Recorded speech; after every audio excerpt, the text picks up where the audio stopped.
Um, real quick. So again, awesome day yesterday. So again, we want to make sure we're, keeping our track and keeping our trend. Super proud of, team Jessica and team Blamit. Now Glamit, we'll call her, since as 86 pounders. So good job. Hi, Jess. So good job, guys, on that. So we want to just today, number one, hats off to that. Jess, real quick, you're on the call. Why don't you give us like a little 2 minute shout out for what happened last night and how you guys same day closed an $86,000 deal. Well, as I was saying on our boom call earlier, it was a really great appointment. We were maybe the second, I think possibly the third bid, which is always nice. I'll just have to give my hats off to Janet. She followed the script. I mean, just to a T, but sounded completely natural doing it. Like it just sounded like a normal conversation she was having. Let's see. So I think that we started out with, it was a white stucco house. So it was a very nice house in a nice neighborhood. And it was an off-white house with bright white windows, which looked really stupid, I thought. So as we were walking into the house, before we got in, we were both like, God, this house needs black windows. I hope they say black windows. So that was kind of one of the first things that they talked about that they wanted. The wife was like, can you all do black windows? And Janet goes, oh, I'm so glad you said that. We're not going to have to talk you into black windows. So basically they had already been through a couple of sit downs. So they were kind of familiar with the problems the windows were having. They understood, if they didn't know the vinyl sucked before our appointment, now they definitely do. And let's see. Janet, we both, of course she did more talking because she does the windows, but everything was, all the commitments were met at the appropriate time. We measured very efficiently. They had 2 small kids that were like getting wilder and wilder as time went by because they were going to be awake, the whole time we were there. So we used our time very efficiently too, because we were aware that, they were going to keep the kids up until we left. So what else? So, well, what else? Anything like specific or? What's that?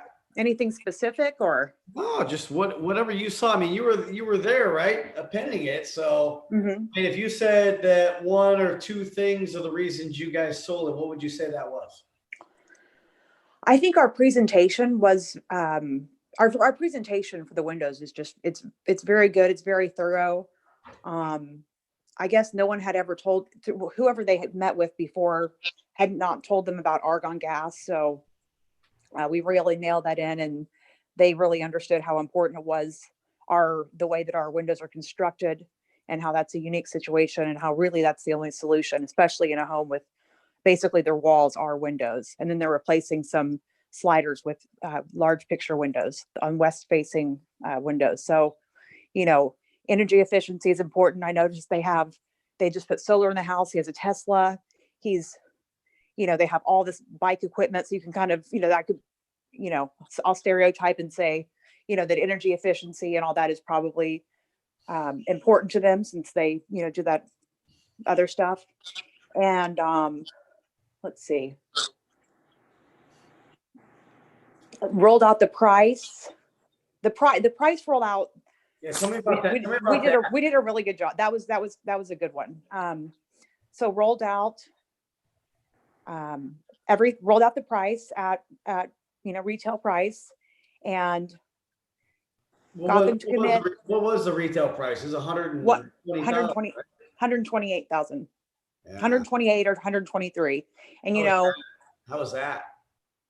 With all the work we're doing, and we really went through the installation method, and just how ridiculous it would be to leave the vinyl, the frame in there, and then put something on, or to just glue something on to the front of the house. So they were both in real estate, so they had seen shoddy construction before, and they did not want that for their house.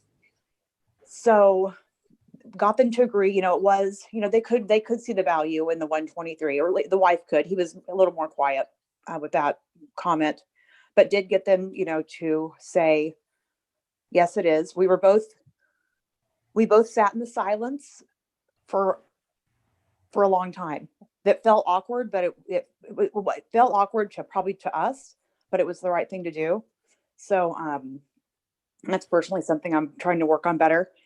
So rolled through price at retail, and then went at coupon, and it was still a little too much. So they wanted to they had patio doors in their original order. So I took out the patio doors, and then she asked about the COVID price. So we were able to offer the COVID price, and they were asking, like, do we want to do this? Do we want to do this? And so we let them talk. We went outside, put the stuff away, came back in, and they agreed to do it at COVID price. But then Janet said, oh, so let me just suggest something. You all want to do these patio doors. Would you be interested in seeing the price, the COVID price, if you want to take advantage? Because the wife said, we can only take advantage of this today, right? Because she did a great COVID presentation, really hammered it in that it's only for today. She goes, this price is really only for today. And it's like, yeah, unfortunately, we can only offer it tonight. So would you be interested in seeing the patio doors included? Otherwise, you're going to have all these amazing black windows and 2 big white patio doors. And they're like, yeah, let's see what that is anyway. So showed it to them, and they both said Merry Christmas to each other and agreed to do it. So it was a good appointment. Good. Oh, Hey, that's awesome. So let me ask you one thing yesterday, right? Because you had come in and you had spent a little time here, which we shouldn't say out loud, which is good. But what did you learn yesterday back in price presentation, right? We started role playing price presentation. Which was awesome. What did you pick back up on and realize that you had stopped doing? The pre-close. Oh my God. Yes. So just remember that little mosquito. You were like going through a great romance, and then you weren't pre-closing before you dropped the price, right? So again, that could have been that little switch was a big deal to make sure that you can get the deal. If you don't pre-close, you don't ask that, and you forget that, it makes your job twice as hard, if almost not impossible. Impossible. Yeah. When you get to the end. So yeah, good catching up on that, right? Not to mention we worked on smoothing out our transitions. It just goes to show you, what you focus on is where your energy follows, right? So, good job on that yesterday. I was super happy to see you guys lock down a $86,000 deal. And I just got a report from Glamit, we'll call her, since she got an $86,000 deal, that she talked to the customer this morning already on the welcome call. And basically, they're all good to go. So congratulations on that, guys. Awesome. And they're eventually going to do a bathroom. So whenever we go out there on the bathroom or on the measure, I'll just offer to, he kind of told me what they wanted for the bathroom. It's a huge California combo situation, and just kind of have something ready if they want to just, give them let them know that if the price, since they've already done something with it, that they're locked into a discount. I'll talk about that with you later, but that's all good. We'll talk about that. All right, cool. So good job, guys. I thought that was worth, I know you guys had talked about in the last call, but still worth repeating. I like to hear and check consistencies. So nice job to you guys. Right now, I picked up a book that I thought was pretty interesting, right? And I like to share the books I'm reading with you guys because I think it's important that we all grow together, right? So there's this book. I'm not necessarily that fond of it, but I'm a big Success Magazine guy. I like Success Magazine. I've listened to it or part of it for like 20 something years now. And, the one thing about the new editor, she's got this book called Stories That Stick, right? And today I want to talk about real briefly on that. So we realize just how important, it is when we're in the house to be storytellers, right? And they talk about this. She talks about this instance about Cologne and her husband. They're in, I forget what country they're in. And they're walking around. They walk into this shop and he didn't want to go. She did. She walks in the back, doesn't find anything she likes, but he's standing next to sitting next to basically a counter where they sell colognes, right? And he's not even the slightly best interested in cologne, but this gentleman that sits behind the desk brought him over. And what he did, he explained and took the cologne off a top shelf. It was all packaged nicely, right? He explained what the cologne was, what it meant, and told the story behind it, and said that actually JFK was one of the ones that that basically utilized this when it helped come up with the design. And there's only so many of these things in the country. So he did it, he smelled it, he talked the guy into putting a little bit on. And after the story he told, which was dramatic, full of passion, enthusiasm, he ended up buying the cologne. Not because he loved the cologne, because the story he shared got him personally engaged into it, which allowed him to buy that cologne, right? And the one thing about it, they said, well, we have to order it back in because the one we have is in a different location. So we're going to bring this in for you in there. So they went back the very next day to check and see if the cologne was there, right? And they asked the person, just to fact check them, can you tell me about this cologne? And it happened to be a different representative, female representative this time, nothing about sexual or anything to that nature. But it was, but she gave this, she said, she goes, yeah, really, I don't know that much about that. I know it's unique and special and there's a big story back behind it, but I really don't know that story, right? So, what happened is they came a little disengaged, right? You think about that, right? A little disengaged by the two different experiences, right? One was dramatic, full of life. The other one had little to no experience. Matter of fact, didn't even know the product very well.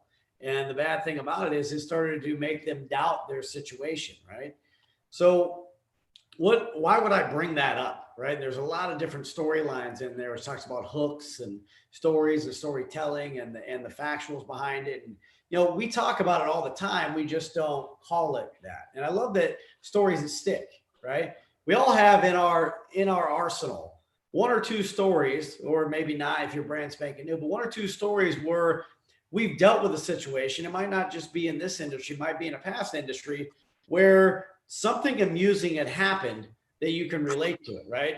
You guys have all heard me in window training talk about my cheese dip, right? My cheese dip in the microwave. We're talking about getting the chip, and you see that story I'm able to tell. So again, it brings that passion and enthusiasm out so people remember what it's all about back behind it, right? Or you tell stories about somebody you ran into that was basically had their windows in there for 3 years or had their bathroom done for a few short years, and suddenly they had major problems. And literally they had to take everything out, and it was destruction and dissatisfaction. And these poor people were without a bathroom for, 3 weeks, whatever it might be. The other thing on the window side, maybe it rotted out their knee walls, or they had to replace their windows again in a few short years, right? So as you take pictures, as you have pictures, right? A picture says 1,000 words. People are visual, right? People love to see vision. Like you can explain some things to people sometimes with your words and they don't pick it up. They need to see a visual, right? So one of the things we got to get really good at, if you want to take your game to the next level, that stories that stick. I like the title "Story That Stick" more than I probably do even the book, to be honest with you. But the cool thing is, Alex even put a picture out the other day, which he threw it on the string. And when I was in the house with Michael, I used that picture and I told a story about it, right? Now, it wasn't necessarily about that one picture, but it was a story that I had dealt with in the past, right? Sometimes some of the best stories you tell might be stories that you've borrowed from somebody else. They don't have to be your stories, right? I've taken some stories about, there's a guy named Jim Lobb when I first started in the industry, right? And I watched him in a house and I just was absolutely blown away as a young representative. He had this picture book, right? And back in the day, it's not like it is now. Back in the day, it was like a picture book like you would have a family album in. And he flipped it open and he had all these before and after pictures of all these things into here, about all these different before and after pictures on windows and doors and, different things, patio rooms, the whole 9 yards. And he would be showing these pictures to people. And each time he showed a picture, he would tell a story back behind the picture. What you see every time he told the story, it got the people super engaged. And where it got them super engaged, it got them involved into that presentation because they got emotionally hooked into the story, right? So it's kind of like a movie. Think about this, right? If you think about a movie and the storyline in a movie sucks, you're going to stop watching. You're going to go on to the next thing, right? So as you're telling a story and trying to get people engaged with something, how well are you architecting it, man? If I'm showing I'm showing a fear picture. And I'm going on, for instance, even the one that Alex shared on the string the other day. And I come down to the gallery, look at that photo he put on there. I think he might have actually he texted me the photo is what he did. But I took this very photo he shared with me the other day, and I used it to help Michael in his house. And here it is right here. So he had shared with me this picture. And if you look at it between the glass, it looks like the spacer system has turned into almost sawdust, right? And I said, I showed the customer the picture. I said, hey, let me show you something real quick, right? This is a set of vinyl windows that are 4 years old, right? And I've ran into vinyl windows that are 4 years old that look identical to this. Matter of fact, in my kill photos, I had a lot of the same pictures. And I would use the same thing no matter if it's bath or whatever. This one just has to be top of the mind awareness. And I said, think about these people, man. There's 4 years ago, they put these windows inside their house thinking they were done. They checked the box, they could move on to the next thing. Now, what happened is to realize when they put the windows in, they didn't pay attention to the condition and the environment to what's going on, man. So these poor people are sitting here super frustrated, almost mad at us when we showed up. And it wasn't even our fault because we didn't put that window in their house, but they were just mad at our industry. Said, your industry is so freaking dishonest. We just spent XYZ dollars to do this thinking we were done, right? And they had a lifetime warranty. Now we can't get them to take care of us at all. They said, so I asked him, I said, well, do you know why that happened? And he says, actually, no, I don't know why it happened. I said, would you like me to share with you why it happened? And he goes, yeah. I said, okay. I said, well, think about it real quick, right? I said, you're putting a window, which is called vinyl plastic, right? And vinyl plastic is a window you put inside your house that when you put it in certain climates, like if you lived in the Midwest, like say you lived in the Midwest, let's say Kansas, Missouri, and then let's say you lived on the West Coast, let's say basically Philadelphia, places like that. Every climate's a little bit different, right? You realize in San Diego, basically 10 minutes of sunlight is the same as an hour and a half in basically the Midwest, right? So you take that probably even worse in basically Philadelphia. So what you take it into it gets less effective the more east you go. But on the West here, it's pretty strong, right? The sun here, if you don't put sunblock on your skin destruction can happen in less than basically 30 seconds, right? So it's not saying you're going to go out there, but it can start damaging the pores of your skin just from it. You ever see people that have sunspots? So if we look at a window we put inside a house, what's the one thing that it covers in that's got more mass than the frame itself? It's called glass, right? So if I take it and I put a window like this inside of an opening here, and I've got this that's showing, where do you think all that heat's going to be attracted to? It's going to be attracted to the glass, right? And then what happens is it puts pressure on the frame. And the one thing about that type of frame, which might work decent in the Midwest and good in the East Coast, when you put it here on the West Coast, what happens is when that heat gets really hot, it causes vinyl, which is what they call vinyl chloride, to basically change shape, right? Thermoplastic means when you heat it up, you can mold it into a different shape. Think about it, they mold most of these windows I just showed you, your vinyl windows, at 121 degrees, right? That sounds super hot. But if you take surface temperature into the equation, right, you've got concrete setting right out here, right? There's concrete setting right on the back side of that window. Might not be able to see it real good because of the window, but there's concrete. So if you go step barefoot on the concrete and it's 80 degrees outside, how hot is that concrete, right? It's twice as hot, if not. So the experts tell you, if you use your third-party expert opinion from the U.S. Journal of Medical Association, tell you it's basically, it gets to be 143 degrees. The heat distortion rate of a vinyl window is 143 degrees. So what you look at is that glass in the middle almost caught your spacer system on fire, right? So your window had no choice. So if you look at it in the corner here, you can see that the frame itself is actually broken in the corner. And the reason was all that weight set down the window and it changed its shape. It started to warp, which put a lot of pressure on the corners, which caused that to break. Now, does that make a little more sense on why that probably was the wrong window to put inside that opening? Yeah, and then no matter what window I put in that has that same thermoplastic, or basically that same thermoplastic, right? Thermoplastic, that thermoplastic approach in there, which means vinyl, and knowing when it heats up, it's going to change its shape again. Would you ever want to put another window back in this opening, expect anything different to happen? No, we wouldn't. No matter what the cost? No. Great. So we're going to get to what we need to do to fix this thing. But first, I want to take you shopping and show you what the options are, just so you know everything, right? Because if you don't know everything on this, it can become a big deal if you've got to replace these windows again. Could you imagine that? How expensive would that be, right? Unfortunately, just you got the cheapest window in the market already inside your house, or they have the cheapest window in the market already in the house. If they have aluminum windows, you can still show that picture in the wind market already. And the last thing that they want to do is replace it again. They thought they were done, right? That can financially strap you. Think if you finance something for 5 years and basically by the time you're done paying for it, you got to turn around and replace them again. How bad would that be, man? Not to mention, think about what damage that happens if that's getting hot enough to burn it, right? Thermoplastic also lets off a carcinogen, right? Which is known to link to cancers. And the last thing you want to do is put plastic in your window that's getting too hot. Because remember, you're breathing those fumes on inside the home. So think about all the things that have to equation, because we got stucco, we got frame, and we got glass. And everything has to work in unison together as a system, or you have a failure. You know, you can talk about the same things on bath. You got drywall, you got the framing material, you got the backer board, you got the pan, you got all these things that got to work in unison, right? So the cool thing, if you take a picture, right, you can tell a story about a picture that is going to be intimate, that they're going to be involved with. And guess what? That had to do with pain. Remember, 8-11 receptors of the brain have to do on fear, 3 have to do based on gain. So if you're not finding pictures and details that people can see, put in their head, and then say, hey, I don't want anything to do with what I just saw. How do I stay away from that? Remember, fear of basically moving away from problems is bigger than fear of gain.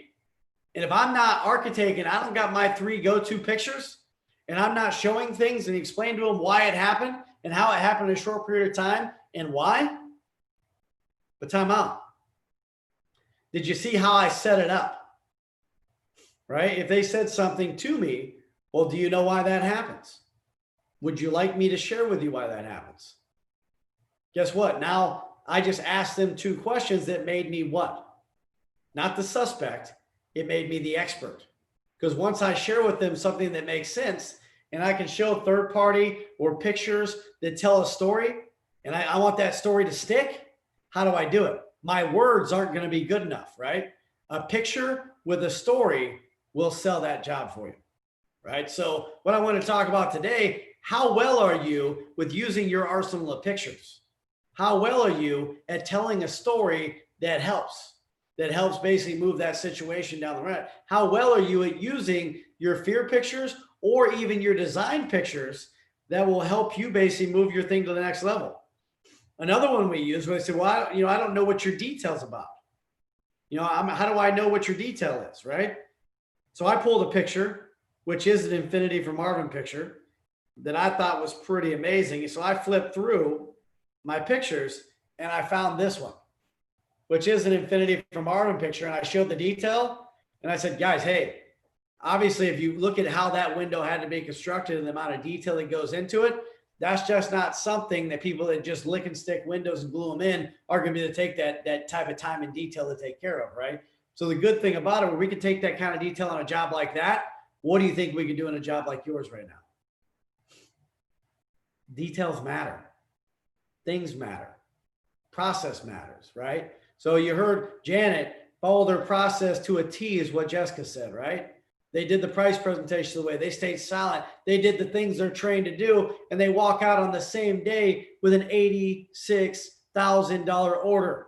So to think you can't go in and get a same day decision on a $4,000 order, a $10,000 order, a $20,000 order, a $30,000 order, you're out of your mind. They just wrote a basically agreement to move forward on $86,000 the same day. And as Jess said, before she came in and role played, the one thing she was forgetting was the pre-close. Anything besides price or payment that's going to keep us moving forward today. Adam dealt with the same thing, right? They fixed it, and like the next day, it's like, bam, light goes off. They're like, oh my God, I'm not missing that again. It's those little details, if you miss them, are going to make an elephant of a problem, right? So the same thing is if I got an opportunity where there's pain or a potential chance where they could damage that pain, what am I showing picture-wise? What kill pictures, what good pictures am I showing that I can tell a story about that's going to make it big. Or, hey, you know what? I dealt with the Johnsons that are in a situation just like you, where they're a little nervous moving forward as well. But nowadays, let me show you a picture of them real quick. Oh my God, look at their before, look at their after. They can't be more happy that they did, right? The only thing that's going to leave, if I leave today, is a chance of you having this project done. And the last thing you do is pay more money, right? Let me ask you, looking at the Johnsons and look at what they had on to do there, they look pretty happy, right? Doesn't that project look amazing? Don't you deserve your house to look amazing too? Sounds like to me it's just the money, right? So let me ask you, if I have one more little trick in my tool that I can do, call that COVID savings program. If I show you something you like that fits in the budget, you can tell me yes today, right? And if I don't, you can tell me no. But either way, you can give me a yes or no today, right? No tricky homeowner games. Perfect. All right, I'm coming with you my absolute best. Yes or no, right? And then boom, flip it, right? Then you re-explain your price, give it. Can I welcome to Dreamstar Model? We got to get good at the basics, right? But adding pictures in the equation and those stories that stick, I think in my mind, and I know in your mind, is going to make a big difference. All right, with that said, Adam, what's the takeaway today, my man? Sorry if you can barely hear me. I'm driving. I'm north Escondido right now. So I need to get better pictures. I need to buy Jessica lunch and steal all her pictures off her iPad because she's got like 10 galleries that are awesome. So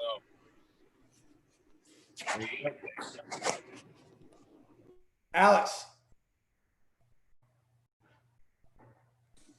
Yeah, absolutely. Pictures sell. I've got, what was really cool is when I was in training still, and I think Mark Moore was in the office, and I don't know how the conversation started, but we started showing each other like bad pictures. And I'm like, hey, let's share some pictures. Why don't you share those with me? I'll share the ones I have.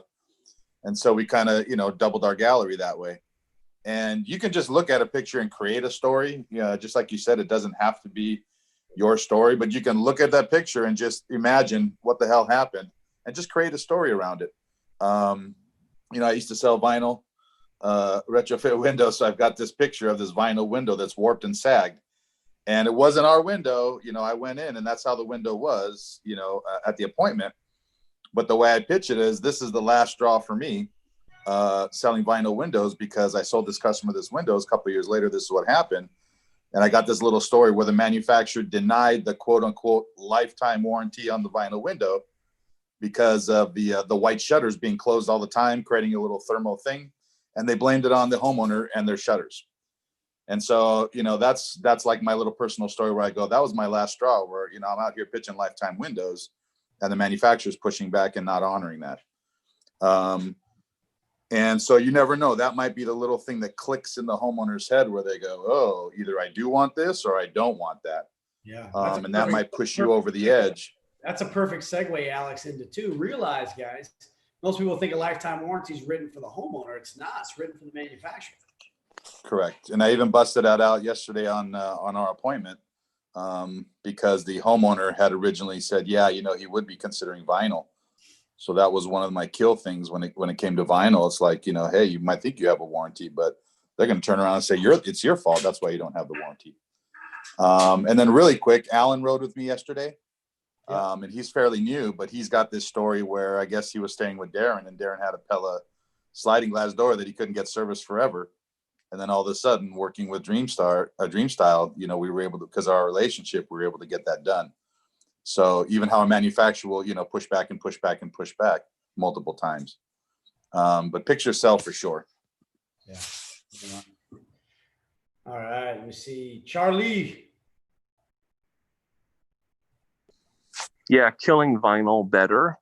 Sometimes the customer will say, nah, we don't really want vinyl. But, you don't believe them. You really need to, like you were saying about surface temperature more, going into the that. I'm actually at a doctor's appointment. I got to go with a mask on. So that's about it. All right. Cynthia, take away. Yeah, I'm totally inspired by you girls. I'm psyched for you. So I feel probably my biggest takeaway is that. And also just to piggyback on everybody's talking about pictures, I don't have my iPad got wiped. So whoever has pictures, I will take you to lunch to get your pictures.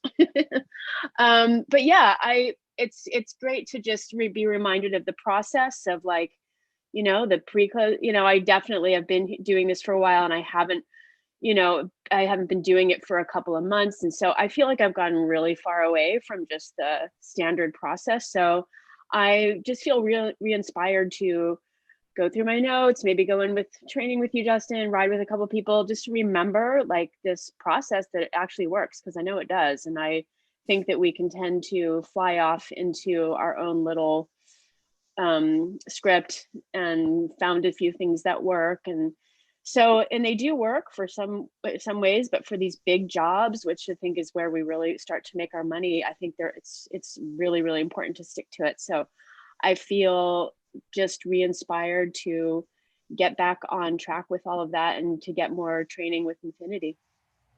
Very cool. Mhm. Jan or JC.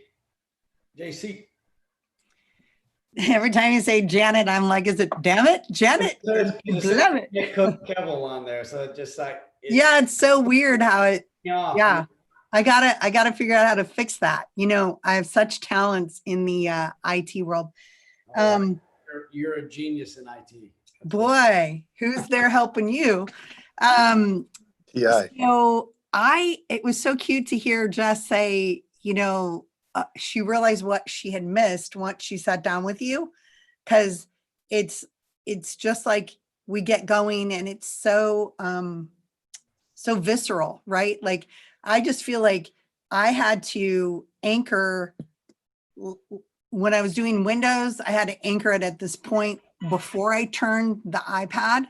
Like I would put my hand somewhere and that was always my anchor statement, like looking right at him. Do you feel 100% confident, you know, and leaning into it? And then, so I'm assuming there's nothing that's going to keep you from moving forward today, right? And just that habit, touching the left side of the iPad, right? And just making that like a visceral. It's like you put a scrunchie for us girls or a rubber band for guys on their wrist. And when you do it, whether you're saying a prayer or whether you know, are saying, I'm not going to light a cigarette, or whatever your habit is that you're adding or taking away, it's just really great to have. And when I could hear her say that today, I was like, oh, I can remember how many times that I was like, oh, what was that? You know, what was that thing? And even yesterday, because I got a bigger iPad. And so I'm kind of still learning it because it doesn't have a little circle to touch, which is making me nutty. And even yesterday, I was like, I touched the corner of it and I'm all like, okay. And then I looked at him and I'm all, so do you feel 100% confident, trusting dream style? So I just have to, I was so thankful that I had something visceral to reach to, because I was so uncomfortable with the, you know, technology piece of it. So. Very cool. Very cool. Jess, what about you?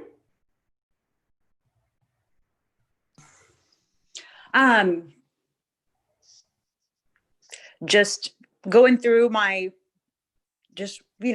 through resolutions, keeping in practice. And I have bathrooms. I have lots of pictures. They're all categorized in folders that are like before and after glass enclosures, type your MPAs. You know, I have great pictures if anyone wants any of them. So, and I use my pictures a lot. All right. That's it. Let me see. Glam it. My favorite thing that you talked about this morning was the storytelling. I love to tell stories and I love to use my hands and I love to be, you know, entertain. I love that entertainment value that it brings to it, but also with a point, you know, telling a story for a point. Yes. And it usually, the stories I tell in the house are usually the ones that start off with, this guy bought 40 windows from me last night and you would not believe. And then I tell the story because I want him to make sure I know other people are buying windows. And then I'll tell a story about whatever applies at the time. But usually it starts off with somebody that had bought windows, whether they really did or not. But anyway, that's it. That's really good, actually. So telling stories with a point is that whole reason, right? I'm so glad you took that, right? You have to hear that out of anybody. So it's one of those nuggets. I give it, if you don't grab it, that's your fault, right? So the whole purpose is thank you for grabbing that, because again, telling stories for a point, you're pointing because you're trying to accomplish something as a reason you're telling a story, right? And stories that stick means that we want to make sure if it's something we need to stick with the homeowner. So when we get to the solution part, we need something that's going to stick. You know, so that way, like Janet, you talked about that, right? So somebody says, well, do people actually buy 40 windows in the same night? Well, actually, yes, they do. Remember, I shared with you earlier yesterday, right? And then you got that story. Oh, yeah, you did say that, right? So it's one of those things where you start telling stories to kind of set it up in advance. Right? Somebody starts hitting you with the 3 S-men thing. You can say that you can think about what story could I tell and where could I go with this to eliminate those 3 S-mens, right? So what you need to be thinking about when you hear it, not trying to jump on it, right? You're not like a spider monkey. How can I set this up and what story can I tell to deter that from happening? That's what I'm talking about when I get into that. Thank you. Thank you, Glamit. Can't say Glamit yet. Mark Moore. Yeah, I'm actually going to piggyback off that. With the experience, the longer that you've been with the company, the more stories you get, and then all of the wonderful stories we glean from you, we apply as well. But I think it's kind of, I guess that would kind of tie into the steady model, kind of the testimonial. We can kind of take experiences from other situations and be able to tie it in to overcome certain objections, like you were saying in regards to getting multiple quotes and stuff like that. Well, you know, I always say, hey, keep an open mind, because, you know, my last appointment, they said pretty much the same thing. And by the end of it, they realized that there was no other option. And they actually were really happy with the decision, or I can go back months ago after it's already been installed, and they were really happy. They didn't get the other appointments because they would have, you know, obviously given up money in the long run. So that helped. Very, very cool. You know, one thing I'll tell you, like in college, right? If you write a paper in college, you have to cite your source, right? You have to cite a source. It means you tell a story or you write a paper, you need to cite your source. Where did you get that from, right? That's called expert opinion. If you heard me when I was role playing through there, I said, you know, American Medical Journal Association tells you that if it's 87 degrees out, 143 degrees what the temperature is on the concrete. That's citing a source, right? So you need to cite your sources when you tell your stories. It just helps them become more credible. All right. Michelle.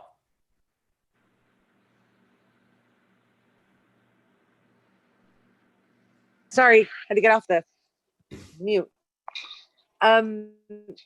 Taking pictures again. I went on my I went to my installation the other day and met with them and got pictures and saw the functionality of everything. Just totally drives more the affirmation of what I'm selling. That was like a great experience. Loved it. Good. All right, let me see here. So let's go. Roanne, row your boat. Yeah, I actually got a few takeaways from what Jessica and Janet shared earlier with staying on script, but sounding natural. So I think that just comes with a lot of practice and obviously just doing, running a lot of appointments. And then also kill photos. I do have some pretty good ones with vinyl, but I need to start selling through like third party experiences and stories, you know. I think what would really help is if there's more transformation photos, like befores and afters on jobs. So I'm excited to get mine in so I could start having that as personal reference. So yeah, make sure you're looking at the string too in the top right hand corner where it says sales champions, or on the back side where it says Kohler. Go to the gallery and then save those pictures, because there's a ton of after pictures in there and some before and afters that'll help you start to build your arsenal early, right? And then one of the things I would say, if you feel like you got a good story that you tell when you're doing it, like when you do your inspection, you should always have a picture you break out to tell a story. If you're not doing your inspection and telling stories and showing pictures, you're not really doing a very good job, especially if it's fear pictures, right? We don't really want to get into so much designing and talking about that, but we want to make sure we are doing those little things in there that are making a big one, right? Because visuals or what we're trying to build, right? We're trying to implant memories in there. They're going to help us take our game to the next level. Scott.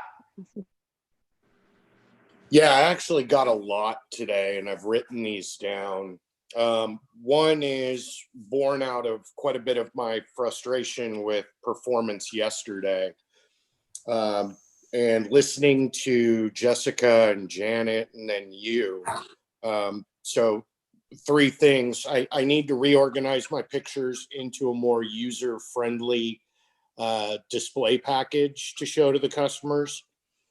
The second one is I'm not even considering vinyl anymore. It's all it does is muddy the waters when I'm leaving that door open to drop to vinyl, and it's not helping me. So I've come to that realization, and just vinyl's dead to me now. The 2 other things. One, when you were talking about, so Dustin, do you know why that happened to the window? No? Would you like me to tell you why? And were you aware that the closer you get to the equator, the stronger the ultraviolet rays from the sun are? Were you aware that San Diego is actually south of Dallas, Phoenix, Atlanta, where, you know, if you looked at a map, we're closer to the equator than any of those, you know? And when you think of those, you think of really harsh climates. If you go to the beach, do you notice how quickly you get sunburned here? Vinyl is not made for that environment. So integrating that into my presentation as well, and just going all in on killing vinyl. Absolutely. Show me a vinyl window manufacturer in California. So again, most of them come from the Midwest. All right, Terry. That's really good, Scott, by the way, because if you leave the door open, it's always going to be open. So I would highly suggest, especially if you want to get into bigger tickets and keep big tickets, you know, have one path, you stick to it. And if they want to go back and tell you that, yeah, I think we're going to have to put vinyl in, well, then obviously you trust us to do the installation for you, right? If that's the case, we can help you with it. We just don't bring it up. It's kind of a last chance effort. And sometimes we go on, we call rehashes, and it's all about price and nothing else. Or you have a rental property you don't care that much about, then we can do that for you as well. And trust me, ours is a higher grade than what you're going to find out there in the cheap market, but I wouldn't suggest putting it in my mom's house. So, I mean, you're more than welcome to, we can show you what that's going to be. Sounds like to me, that basically price is the only reason, right? That'd be the only way you would transition into that. You're like talking them out of it as you're trying to talk them back into the other. That would be my suggestion, Scott. Terry, takeaways. Good morning. Morning. Rod Stewart. Every picture tells a story. Yeah. So I liked asking permission before I start. Yeah. You know, showing the picture and then asking permission to go forward, to become that expert. Yeah. That's a big takeaway. I haven't been utilizing the story so much in the pictures as more to the design aspects. So I've been missing that. So that's huge, right? That's gigantic, dude. The difference of a story is everything. As we talked about earlier, man, like talking about the cologne, people buy stuff based on the story, not even because they want it. Yeah. Right? So again, how convicting is your story?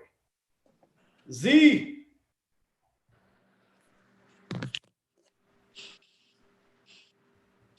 Hello. I'm sorry. I was in the car juggling stuff. I think I need to go sell windows. All right, bring it. Just kidding. Janet, very good job, girl. That's awesome. That is really a big, huge sale for you. That's very cool. I use a lot of pictures, but I always ask them also if they have pictures, and sometimes they have ideas. I do that. I don't know, you guys, piggyback on everything everybody said. Be confident in the house, get all your objections out of the way, and take a slow roll on the close. And that's it. That's all I really have to say, because everybody else kind of said it. Okay, that's fair. Absolutely. Well, guys, that's kind of what I want to talk about today, man. Stories, right? Find stories that you can take into the house with you that are going to help you. Basically, they're going to help you tell a story to get your customer wrapped onto it? What do you do to pull them in, right? What do you do to make them want to hear more? How do you keep their attention span for an hour and a half to 2 hours, right? What stories are you telling to keep them engaged? Can you keep somebody engaged for an hour and a half, 2 hours, right? Are you noticing them dozing off? Are you noticing them basically having their arms crossed? They're like, when the hell is this thing going to be over, right? It means you're not doing enough job engaging them, telling stories. So remember, facts tell, stories sell, right? Facts tell, stories sell. So grab a hold of your stories you have. Make sure, again, you can grab your picture, relate your picture with a story. And if you don't have one, man, on a break or in between appointments, find some that you can do, or ask somebody to borrow theirs and then have them tell you the story. And if you love it, use it. It's that easy, right? And if you don't know if your story is good or not, or you think it's good, you'll call me, call Sean, call somebody you respect in your peer group, and role play with them on it. And make sure that if you were the customer, would you buy that? Would you like it? Would you be engaged? Is there maybe a different way they could tweak it, right? So use your network to help you increase your net worth, right? Use your network to help you increase your net worth. With that said, guys, we're going to end today. So we're going to end up with a who they think going to beat SoCal? Nobody out there. Yeah. Nobody. Nobody. Nobody. Congratulations, Janet. Great job, Janet. Say nobody.